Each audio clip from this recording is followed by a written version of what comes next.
உலகெங்கும் சென்று படைப்பிற்கெல்லாம் நற்செய்தியை பறைசாற்றுங்கள். டிசம்பர் 3ஆம் தேதி செவ்வாய்க்கிழமை.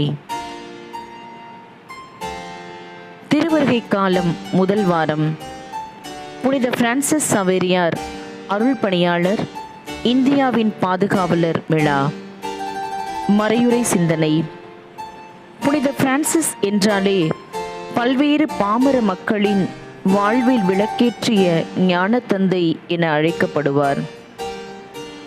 இறைவன் மீது இவருக்கு இருந்த ஆர்வம் நெருப்பாய் பற்றியிருந்தது.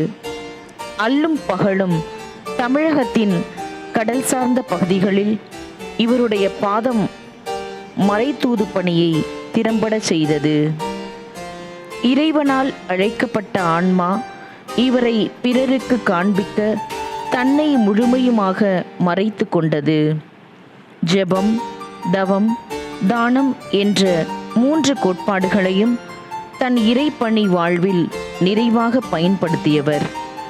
ஆகவே நாமும் புனித பிரான்சிஸ் சவேரியாரை போல இறை அன்பு தீயினை பற்றி வாழ்ந்து நம்மோடு வாழ்வோருக்கு ஒளியாக திகழ்வோம்.